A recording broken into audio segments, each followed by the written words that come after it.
Hello, my name is Melissa Michaels, and I was diagnosed with fallopian tube ovarian cancer on March 17th in the year 2017, and I am at this point cancer-free, and I went through a significant surgery and many rounds of both intraperitoneal and IV chemotherapy to eradicate this disease from my body. Today I want to talk a little bit about self-advocacy through the journey. When we get this diagnosis, it is shocking. It's overwhelming, the amount of information that immediately comes pouring in to us. And even if we've got advocates around us, our children, our partners, our communities, our families, we ultimately have to listen very deep inside and filter through the information to find out what the best course of action is for ourselves. I was blessed to be around a team of oncologists that were very clear what the steps were that needed to be taken. And the good news is I also had been working with an acupuncturist who basically said, if you don't go down that road, I won't be treating you. So I knew that there were very few options at the beginning of treatment, which was to get that surgery as soon as possible. And for me, it was 3 days between diagnosis and surgery, and then to follow the what they call gold standard course of action through the chemotherapy. Those were givens, but then within that there was so much room for my own initiative and my own questions to be posed and answered. And I looked and studied any direction that was presented to me, and I had to trust my internal intuition to lead me to the people and the conversations that were relevant to me. And honestly, there were so many books that came my way, I really didn't read them all. I couldn't read them all. I was overwhelmed.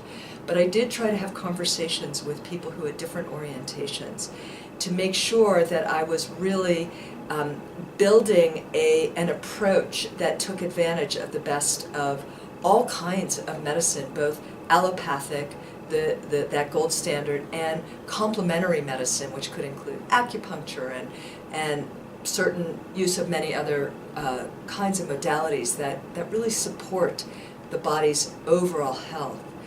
But the biggest piece was that I had to keep being my own advocate is the word, and spokesperson. And I remember times working with the oncology team in terms of how concentrated the chemotherapy dosage was going to be. Because when you do intraperitoneal, they have a standard, and it's common for people to not be able to stay with that through all 6 cycles. And I knew that it was important for me to stay with it for a good long while. But I needed a conversation about the concentration, because the impact in the initial treatments were so devastating and overwhelming to my system that I thought there might be some way where the treatments could still be highly effective, but also attuned to what my body's needs actually really were. And I would have hard conversations with the team, and we would negotiate, and we would find that middle ground. Another way that I was an advocate for myself was I would always try and get more fluids when I was doing those treatments than sort of standard protocol.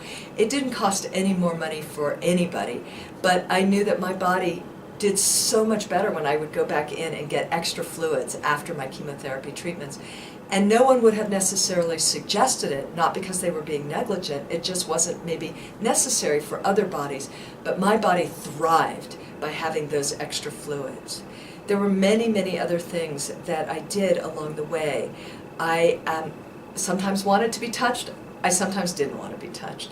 I sometimes needed to have more rest and total quiet, and although people were around to help make things happen to support me, what I really needed was to be alone.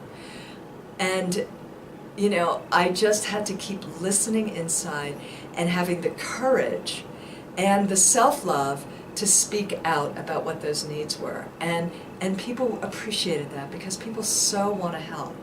But sometimes their loving gestures are really far from what we actually need and want.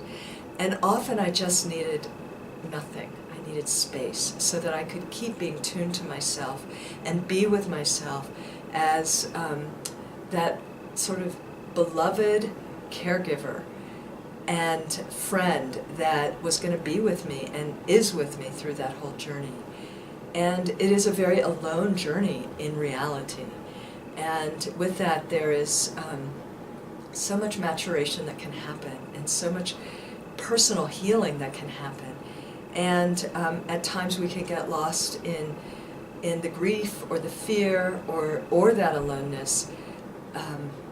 But by staying present with ourselves, ultimately as we navigate our way through in life or in death, I feel that there is a dignity and that self-love is so contagious, actually, and ultimately very healing.